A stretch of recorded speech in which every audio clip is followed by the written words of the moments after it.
officially in. Spin the camera for you in a sec because you're about to get the views of a stunning fort.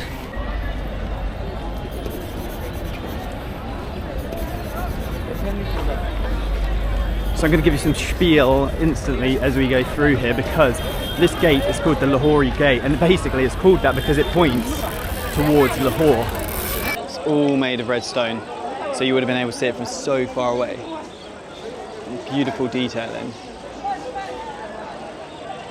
Lots of archer holes. Pretty incredible. Extremely incredible actually. So today we're going to walk through the Lahori Gate. We're then going to check out the markets, then head up to the drum room before going to the public court, the private court, and finally the private gardens. Let's get into the Lahori Gate. So this section is actually the ramparts, where you would go through the fort wall, and it's actually designed to turn you right or left. So if you were an opposing army or someone to coming into the space, you would have to expose your flank and turn and go down into the space. It's a very, very clever piece of warfare engineering.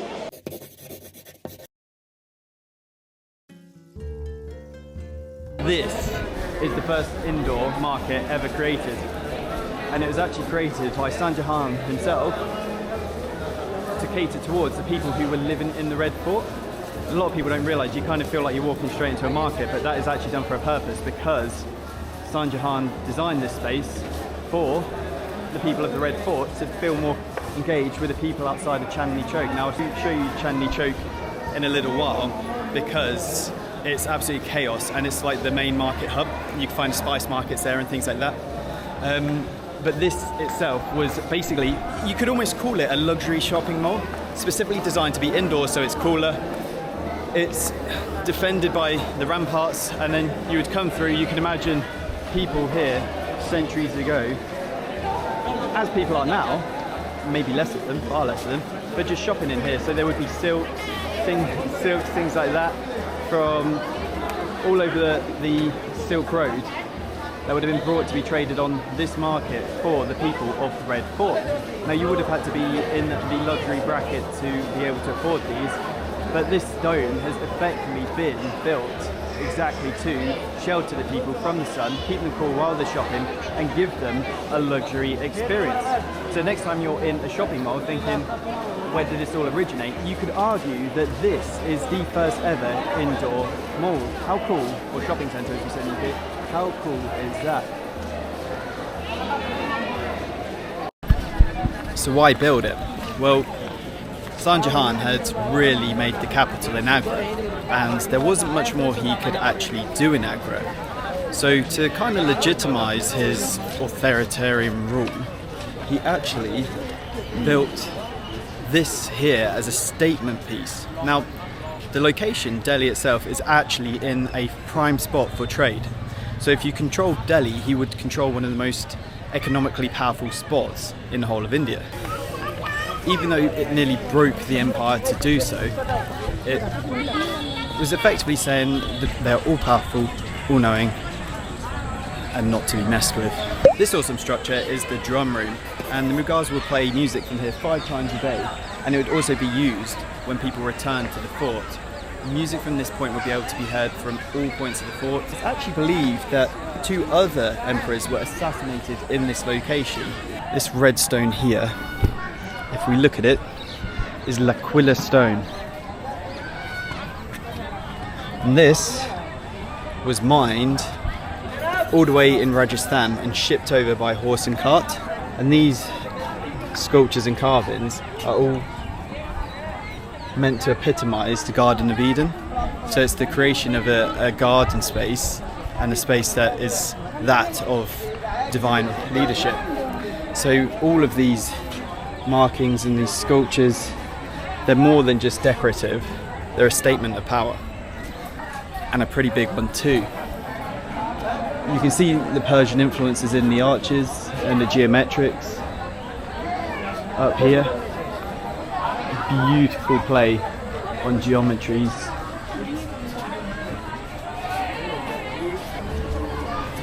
It gets even more beautiful through these spots. And mean, with that sunset coming through, how gorgeous is that?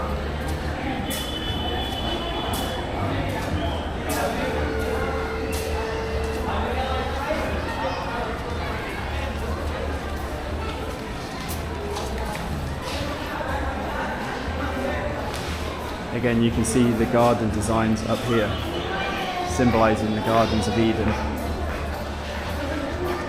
in the recesses, with the geometric features beyond, creating the arches, and that almost iconic shape, that iconic arch, is almost lit up at the moment. So the public court is beyond us here, and the arches were used to project sound all the way across this grassland, almost to us, and back up to the drum room, which we're standing right next to. Now, Shah Jahan would have his temple, or does have his throne, right in the centre point of those arches, and it's sited 8 feet above the ground level. Now, apparently, that's to be high enough just to be seen as divine, but not high enough to be out of touch. There's also some acoustics at play here. Now, the arches do project the sound out, but they also stop sound going in. So if you were a protester sat way back here like us and shouting at the emperor, you would have to get through all the echoes of sound for that individual to be heard. Clever design, not just beautiful. Stunning. Imagine using this green space to just sit and listen to music, but also when court is in, and it's actually blown my mind how much better these things look close up, because my goodness, they're beautiful. Check these arches out, guys. They're so thick, so deep. The roof overhangs quite substantially with beautiful cornicings that are kind of cantilevering the roof for us to bring in the shade. I mean, this golden hour as well really brings this thing to life. But the thing being in red stone, this red stone is expensive. It's like bringing in one of the most expensive materials you can get. And the whole place has been built out of it. And let me know what you think of this, because oh my goodness, look at this.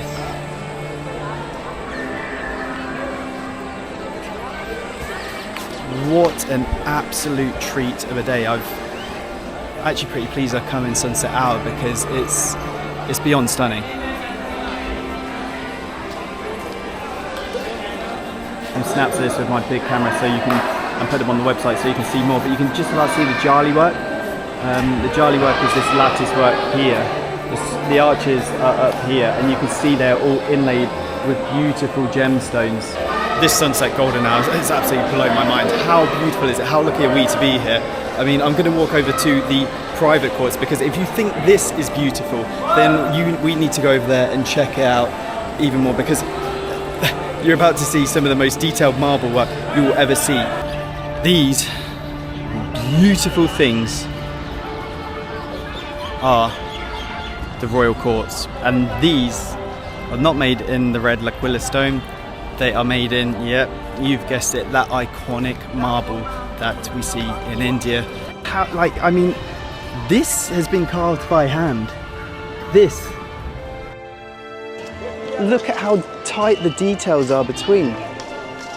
It's been carved by hand. Jali work is perhaps some of the most beautiful stuff that you'll find anywhere in India, and it kind of allows air to go through but acts as a privacy screen. Again, you can see some beautiful jali work in the background sitting underneath an arch, and even the ceiling on this has been decorated. Could do with a bit of restoration work.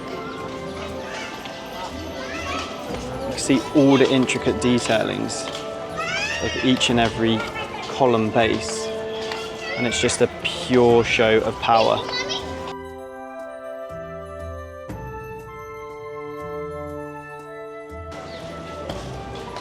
The roof line here you can see is also made of marble, overlays of marble. There are no cornices here, just one continuous, I guess one continuous cornice really is a cornice, but it's just made of marble rather than having struts out. It is just one continuous curve.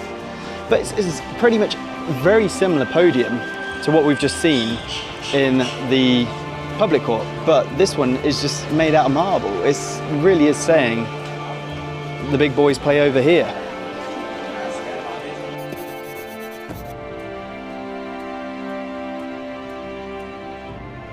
done back then, just using the benches, sitting around.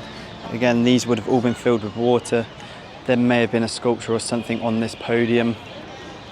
And you can see they have really cute little crossing points that are used halfway down as intermediate steps. Just imagine how peaceful it'd be here. You can almost hear the buzz of India in the background, or what is Delhi today in the background, just about, but it's become a lot more peaceful. And the noise has just changed entirely from feeling like you are in Delhi to feeling like you're in, well, some sort of elaborate palace. And it kind of is that, really. I mean, okay, it's a fort, but it is a show of power. And it does it pretty well. Now, this would be absolutely insane. As you can see, from one pavilion to the other, this should all be filled with water. Again, you can see that it would have sprayed out from sections in between to the next pavilion along. If you could imagine all this with water, you can see the Jali screens again for cooling. So that whole space would have been remarkably cool compared to the rest of these grounds. And the grounds are super hot at the minute. I think we're all getting pushed towards that way. No access, no more access, unfortunately. Which is a shame, because I've got photos of that one already, so I'll have to do it in photos. But there is a beautiful fountain over there that is of marble, and the water would have cascaded down the marble into one of these ravines. And again, here, you can see them here. They're not just in the center part. These would have been filled with water as well. And it stands in the center of a basin. And apparently the basin, I'm reading here, is a tank measuring 48 by 46 meters. And this would have been connected by a causeway. So you would have been able to get to that. How amazing would that have been? Mughal architecture. It's beautiful. Right now we're getting kicked out. Too late, it's sunset, so I need to get my way back to the Quila underground station, and we're going to go home. But tomorrow I'm going to show you the other side of the luxury market, that is Chandni Chowk and the Jama Masjid mosque. So make sure to join me then if you want to see a bit more of India and Delhi, because we're going to go and discover the chaos.